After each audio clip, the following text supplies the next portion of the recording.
Hi guys, welcome to this update on my pantry challenge. I'll be making some sweet stuff today using some ingredients that have been hanging out in my closet, in my pantry for a long time. I'll get creative with what I have once more, and my colleagues get to be my test subjects tomorrow as they get to taste and eat everything. Um, I'll also include a little explanation of what I'm doing with some expired products. I also have a confession in this video. And of course, some cooking. So let's get to it and let's start baking. I got some bonus food. I walked into my garden and it turns out we have a blackberry bush. I didn't actually know, I didn't plant it, it just came to our garden from next doors.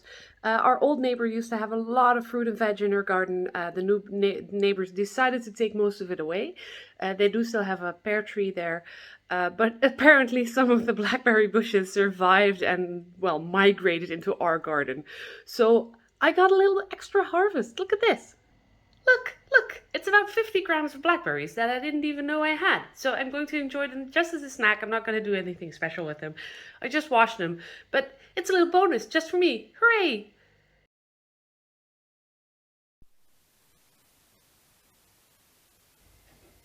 Butter, cookies, lemon, condensed sweetened milk, and butterscotch. Butterscotch. I'm making a cake! Yay! This is the first sweet recipe I'm going to be showing you. It's a no-bake cheesecake, and of course we start off by lining the bottom of the pan. I find that this is the easiest way to do it. Just cover the bottom of the pan with some baking, what's it called? Baking paper? No. I'll non-stick paper. Baking parchment. That's the word I'm looking for. Baking parchment. And just cut off the excess.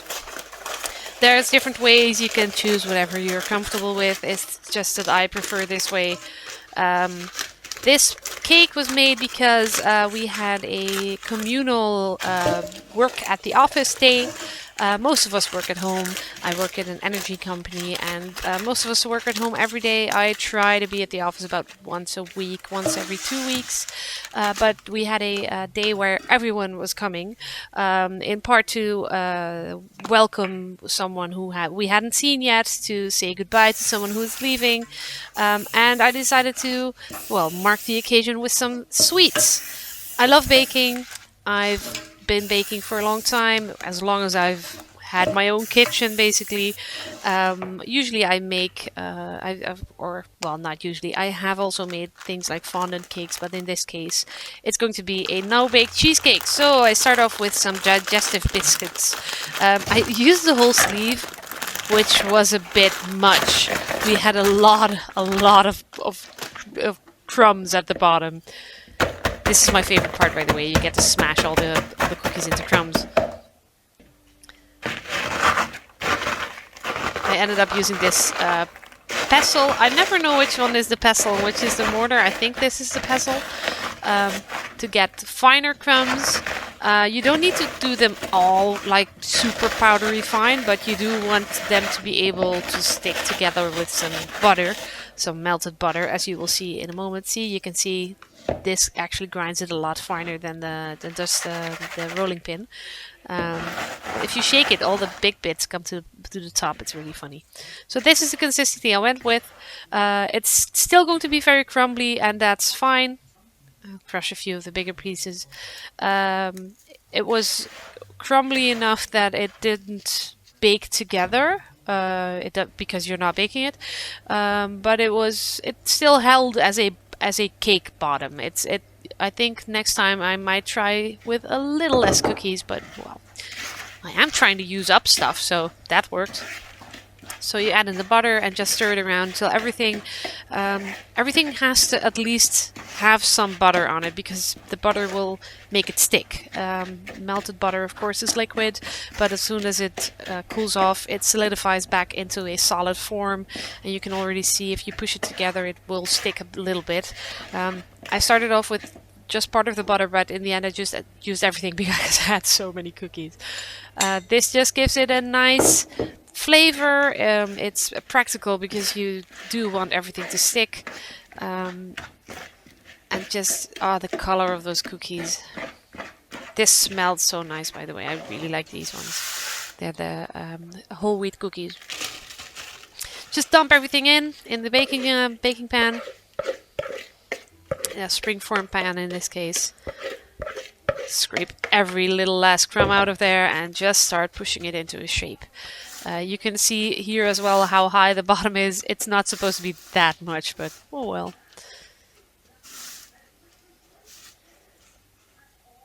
The TV is on. My husband is apparently watching a house hunting show or Homes Under the Hammer or something like that. So here we go, nice and smooth. This is a rustic homemade cake. It doesn't have to be like super smooth, but you do want to be able to have an even filling. So the filling itself is 1 can of condensed sweetened milk.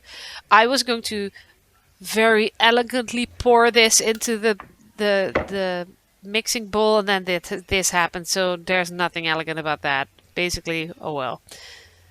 Again, I had expected this to be a little more liquid. I don't use condensed milk a lot, and this was something that just lived in my pantry for a long time. So I looked up, I knew that you could make a cheesecake with condensed milk. I just hadn't tried yet. So basically this is me seeing what happens if I use something I haven't before. And that's the whole point of this entire challenge. So you empty it out. Another great use for condensed milk is making dulce de leche, but you would need to boil this in a pan for 3 to 4 hours. So in this case, I'm just emptying it out. It's very sticky, as you can see.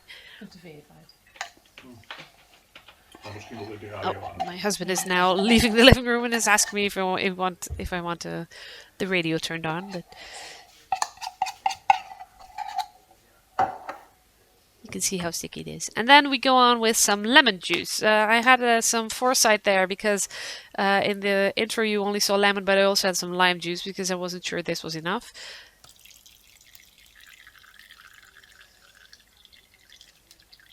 One. I was supposed to have 4. This is a 15 ml spoon. I was supposed to have 60, and I ran out after 3. So I ended up just adding the lime. It's not it's just the acid that you want, and even though lime is a different flavor, it's fine for this recipe because you're not really going to taste the lemon in this. You taste it a little bit, but not enough to make a difference if you have 1 spoon of lime instead of lemon. What the lime and lemon do, they actually, if you put lemon in ordinary milk, it'll curdle. But if you put it in condensed milk, because there's a different ratio of milk solids, it will actually stiffen. So it doesn't split like normal milk would. It just goes into a more solid state. You can kind of already see it happening there. Even though you're adding a liquid, it's going to become more solid. There's a whole chemical process behind it, which I cannot explain. Partly because I only half understand, and partly because I really don't want to, and don't want to bore you with an entire scientific explanation. So basically you just mix these and put them on top of the bottom layer of cookie. In hindsight, I could have used 2 cans of condensed milk, but I didn't have them. But in hindsight, I could have used half the cookies, and I didn't. So this is what it is, and my colleagues enjoyed it and ate every last bit of it. So for some reason, my camera makes everything slightly orange. It isn't. It is yellowish. It's more yellow than it shows on camera. But it's a beautiful color. It's like a very light caramelly color, so it is more golden than yellow basically, and it also smells really nice. Just incredibly sweet. So I'm going to melt the butterscotch chips over a double boiler. So there's water in the pan, and then the cup with the morsels is actually suspended in the water. This means that the morsels, as they're called, don't get any direct heat, which will prevent burning. You can, of course, always just do this in the microwave as well. But I actually prefer this. It's a little bit slower and you get a little bit more control. You don't forget to take them out after intervals of 30 or 15 seconds. But you do need to keep stirring because, well, they will, once they start melting, the bottom ones will get hot more quickly. So you have to keep stirring them. Let me clarify, this is not chocolate. If you look at the package, Nestle calls them butterscotch morsels. The ingredients are sugar, palm kernel oil, milk, non-fat milk, hydrogenated palm oil, less than 2%, soy lecithin, butter, natural and artificial flavorings, some colorings, and acetic acid. So no, this is not chocolate. Doesn't contain any cocoa. These are basically, well, the hydrogenated oil gives them the consistency of something like chocolate. Of course, the flavorings, the colorings, and the milk do the rest. So they give this aroma of a beautiful, beautiful butterscotch. But on the other hand, butterscotch isn't chocolate either. So these don't need to have any cocoa. I also have a packet of peanut butter cup morsels, which I will probably use in a different recipe in the coming week. And of course they do contain chocolate, but so do peanut butter cups, so they should contain chocolate. These don't, well, simply because they don't have to. And chocolate is expensive, so why put it in if you don't need to? While I'm melting these morsels, I have a confession to make. I cheated. Yes, I bought food. It turned out last week on Saturday, we went out and I hadn't quite expected it, but we actually went out to lunch. So I cheated. I bought something. I bought a milkshake and I bought some lovely goat's cheese croquettes. It tasted good. The milkshake was nice because it was boiling hot outside. But I did need to be punished. So my good friends Chantal and Lex gave me a punishment. They are my conscience in this month. And they decided that because this is a pantry challenge, I had to donate some of my pantry to one of the local food banks. Problem is that the food banks here don't actually take individual donations except when they're doing a food drive in the supermarket, and then you can buy something that they need and donate it while you're still there. But you can't actually go up to them with a box of food.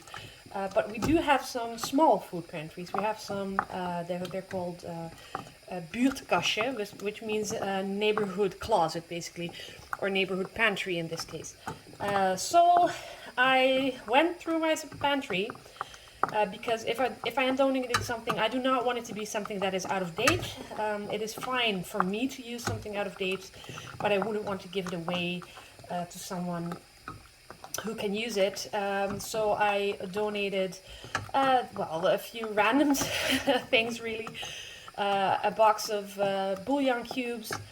You can see in the picture what I donated. I'll put it in the description as well. And I had a lovely, lovely walk going over to the neighborhood pantry box, and I donated that way. So not only did I do a donation, I also had a lovely exercise in which I met all the cats in the neighborhood, some of whom are very, very chatty, very cuddly, and some of whom are basically only interested in each other or the birds or the grass. So some of them did come up, and I filmed a few, and some of them, well, I could get a picture from a distance, but that's about it. As you can see, it's taken a bit of time, but it is starting to get more into a paste than just the morsels. I do want it to be a little bit more liquid before I start putting it on the cake. So I will keep going for a little while, and I'll see you in a bit when it's all ready to put on the cake. So So walking around here at night, you actually get to see some bats. This is one of the few places where you can actually see them, because they're usually just in the trees or something like that. They're hunting for bugs. And if you are very quiet and if your hearing is good enough, you can usually hear them as well, but I don't think I can record that. They're so cool. Spooky. I did end up putting the butterscotch in the microwave for about a minute and adding a tiny splash of milk just to get it to that more spreadable consistency, because even though it wasn't just separate morsels anymore, it's just not quite liquid enough for what I would like to do, which is just pour it over. I don't think I'm going to be able to do that, but seeing as the layer of milk has already gone quite solid, I can probably do some spreading here, so I'm going to try and do that. And if I end up just mixing everything together, well, that's not too bad either, because, well, I'll just have a nice butterscotchy milk layer instead of two separate ones. So I'll put it on in bits and then see if I can spread it out a little. I can feel this already going wrong, but, well, this is a surprise for my colleagues, so they don't know about this. They have no expectations. It doesn't look very appetizing on the video, but it smells, well, it smells really lovely. It smells sweet, but it also smells slightly artificial, which it is. This is not real butterscotch. This is butterscotch flavored stuff. So it is artificial, and that's not a bad thing in this case, because it's supposed to be. If I had wanted real butterscotch, I should have made some, but I've never tried that before, so maybe another time, but not in this particular challenge. Okay, again, it doesn't look very appetizing, but it's spreading, sort of.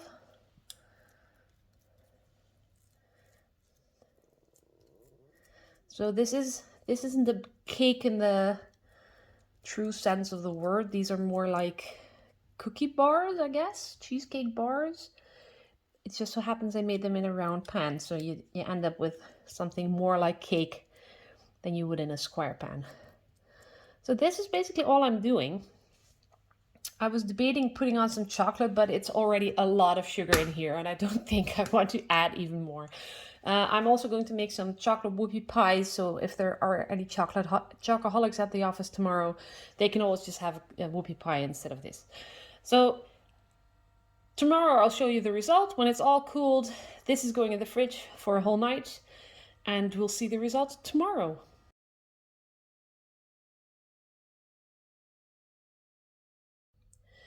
For the whoopie pies, I'm only following the instructions on the packet.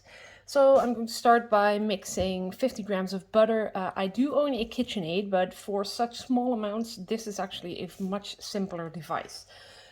This one actually consists of a hand mixer on a stand with a rotating bowl. So it does the same thing as a stand mixer, but you can also use it as a hand mixer. So it will make a lot of noise. So here we go.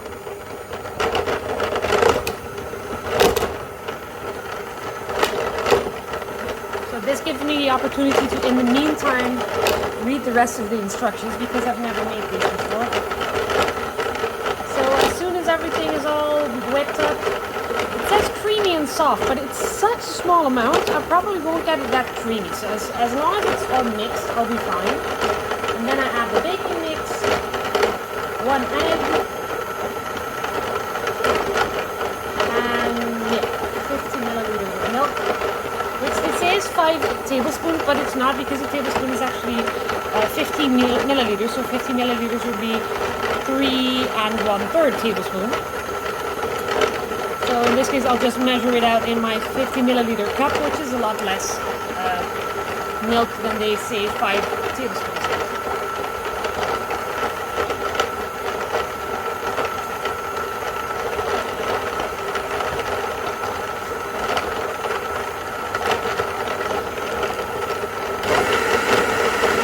Better.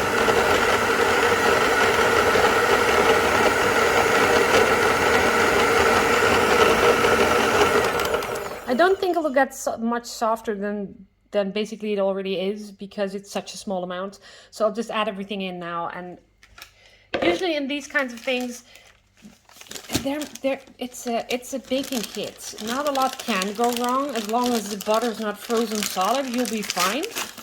So we add in the baking mix, which will of course fly all over the place because it's just such a fine powder. 50 milliliters of milk. I have a 25 milliliter spoon, so 2 of these. 1, 2. It's not that important. You can add a little more, a little less. And 1 egg.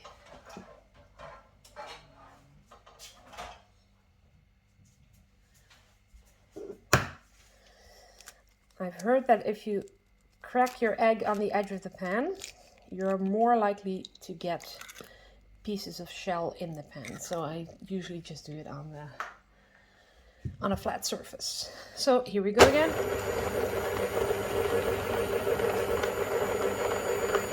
Oh, look at it. It's just coming all, it's all coming out. But as soon as the milk starts incorporating into the mix, it'll die down. It smells great though. It basically just gave me a face full of cocoa powder, so that would smell great. You can already see a dough forming. So I'll check to see what else we need to do. It says highest setting, 3 minutes until smooth. You can still see a few bits in there, so I'll give it a little more.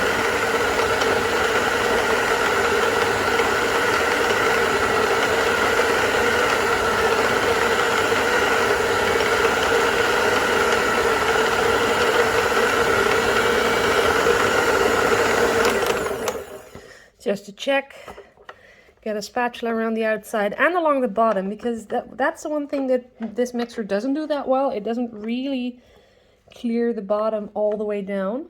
Most of it reaches, but not everything. So I'll just loosen up the sides. And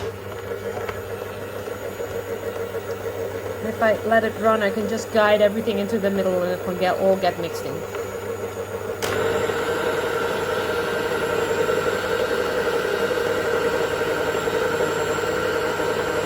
You can see it getting smoother as well, so now that everything is getting incorporated. Yeah, this is fine.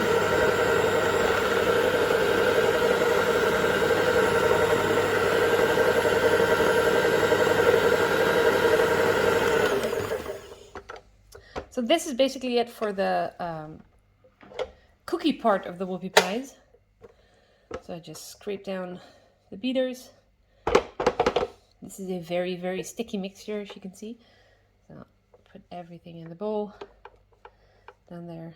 And now we get to form our little balls. This is going to make 24 cookies, which will make 12 whoopie pies, as a whoopie pie is a top and a bottom with some cream in between. So then we'll bake the cookies and that'll give us time to make the cream. I ended up with 26, so I get to make 13 of the whoopie pies. So this goes into the oven at 200 for an electric oven, 180 fan, gas oven Mark IV for 10 to 12 minutes.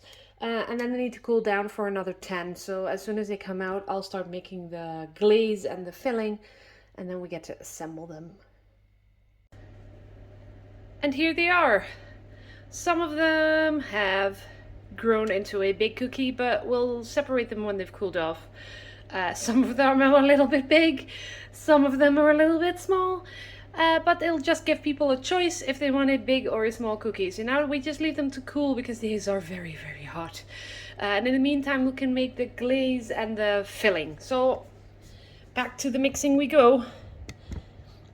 We'll do the glaze later. We'll start with the filling because that takes a little more work. It's not really, again, it's a baking mix. They're making this easy for you. So you just need 125 milliliters of milk and the bag of powder. So we add in the powder first. Now, why do we put in the powder first? Simple, because that way some of the milk can go on top, and hopefully I won't get a face full of powder like I did with the chocolate stuff. So 125 milliliters, which is 5 of these. So 1, 2, 3, 4, and 5. I'll just give this a quick pre-mix.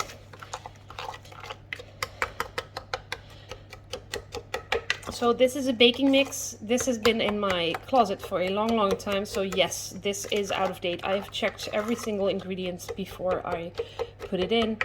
The baking mix, everything looked fine. It all smelled good. Everything was dry. Everything was kept cool. I would not have made this video if anything was wrong with the stuff that I'm serving.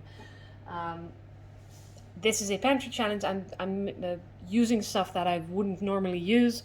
This is one of these, but safety first. So even with these, I'll try a little bit of everything. As soon as the cookies cool down, I'll try some. I'll have a little taste of the cream when it's done. I'll have a little taste of the glaze. And if anything is off, it will not be used.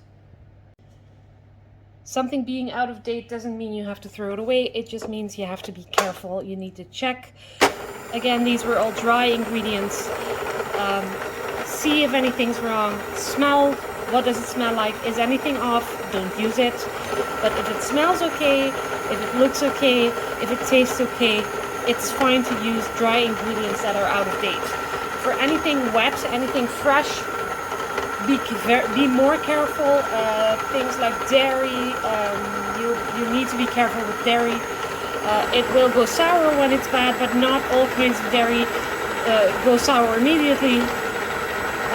We have the rule here in this house: look, smell, taste, which is always a very good, handy rule to keep in mind. So keep in mind, if you do use food from your pantry, be sensible about it. You don't need to throw everything away the moment the date is passed. You don't need to use everything that is in there. I had a bag of pizza flour, which I did throw out because obviously that had gone off. We had a different kind of pizza. I used some tortilla wraps, some mini tortilla wraps, and just put the filling that I would normally put on the pizza dough on those. And we still had a lovely meal, still from the pantry, but I'm not going to feed myself and my husband something that is so obviously off. So think about what you're using. Try not to be like me and leave stuff in your pantry for too long. But if you do, look, smell, and taste. So basically the cream is already done. It doesn't need a lot. So as soon as the cookie bases are cooled down a little bit, I will spread this on half of the cookie bases, and the other half will get a glaze. And now I'm looking for the glaze. Ah, here it is. The glaze mix.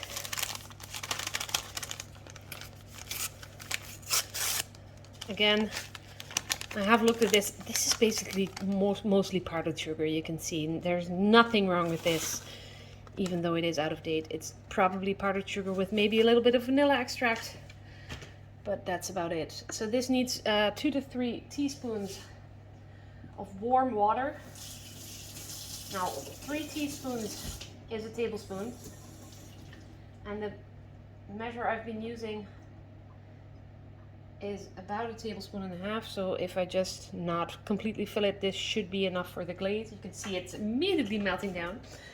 So just give this a quick stir, and this should come out very well. Yeah, this is what powdered sugar does. That it's another sign that this is basically just powdered sugar with a little vanilla mixed in. You stir it vigorously until all the little lumpy bits are gone, and you can just spread it. It's a good spreading consistency, this stuff.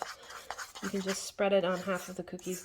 They do need to cool off completely before I add any of this, because otherwise it'll all just melt straight off. Last ingredient that the package had were Crispies, chocolate Crispies. As soon as the glaze goes on, you get to stick these on top. If I can open the package. Scissors help. Look, they're just these little chocolate crispy balls. So they look nice. So in the end, I should have something looking like this. But we'll see what mine are going to come out as. We just need to wait until everything is cooled down a little more because they're still quite warm. And if I put everything on now, it'll just melt straight off. So the whoopie pies have completely cooled off. I've separated them from the baking sheet as well. So now half of them get a glaze, half of them get filling, and then we get to stack them. I'm trying to sort them sort of by size because, as you can imagine, putting one of these tiny ones on top of the largest one in a bunch is not going to be very pretty.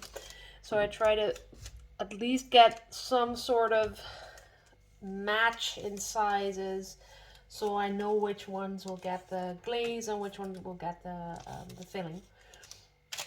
So basically, this is just a quick sort.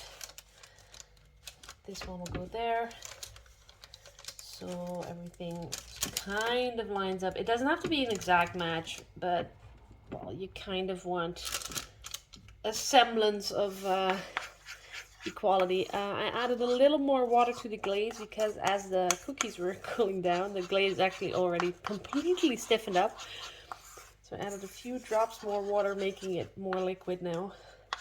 So after glazing, these will be the bottom ones, and these will be the top ones. The top ones get the glaze, the bottom ones get the filling. So just drop it on there. It is going to run off, I know that, and that's not a problem. It'll give it more of a, well, let's call it artisanal look.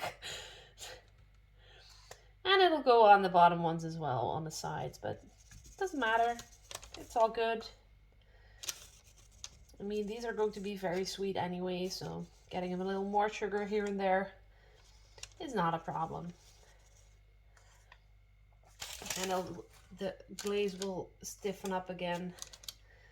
Basically, the extra water will evaporate and it'll go a little harder. Because it is a little bit softer now because I added the extra water, I'll maybe do a second coat on some of them to make sure that I have enough glaze on them. There we go.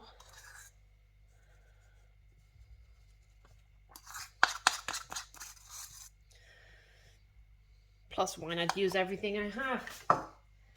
Onto the little decorating chocolate balls. I hope these don't all drop off. Gravity is doing its work there, but I hope some of them stick on. Yeah, they look nice.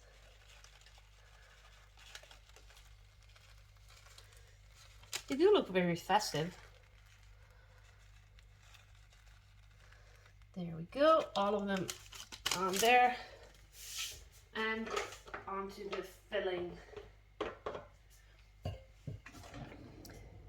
So this amount of filling is going to be for 13 cookies, and it's all by eye, so it's basically me going, this is probably about 1/13. I have no idea. I'm not going to weigh this out. I'm just going to fill every cookie individually and see how I end up. It looks like I may have some of the filling left over, because you don't really need a lot to fill one of these cookies. I mean, I've already done over half, and I've maybe used 1/3 of the filling. And I don't want to use more filling per cookie, because if I put them together, if I put the top ones on top, it's just going to run out because, well, gravity. So I don't know what they were thinking when they put in this much of the filling in the bag, but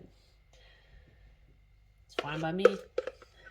Any leftover filling, maybe I'll just chuck in a biscuit that I already have, not one of the ones I made now. See, I have this much left, which is a lot. It looks like about a quarter more than I actually needed. So final bit, put the top cookie on the bottom one.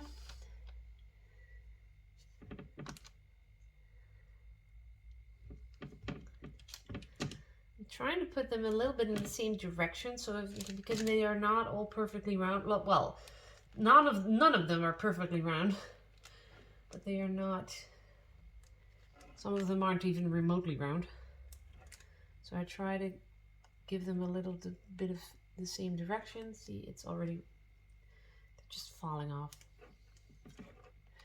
I mean, I know they'll taste fine, but I was hoping that they'd be a little neater and not just run off.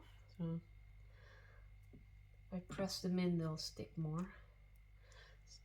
Let's see, there we go, that's better. So that just needs to chill. I'll just basically put the entire tray in the fridge, and as when they're chilled, I'll just put them in a box and bring them to work tomorrow. So my colleagues will get these. They'll get the cheesecake, and we'll have a good time. A quick cheesecake update. This is actually set very well. Both the cheesecake part and the butterscotch part have completely set now, so this will be a very, very nice snack for tomorrow. Once again, thank you so much for watching. I hope you enjoyed the video. If you have any ideas of things you'd like to see, things you'd like me to do differently, if you want to give me some tips, if you want to share recipes with me, you're more than welcome to in the comments so everyone can read along. Thank you so much for your time today, and I'll see you in the next one.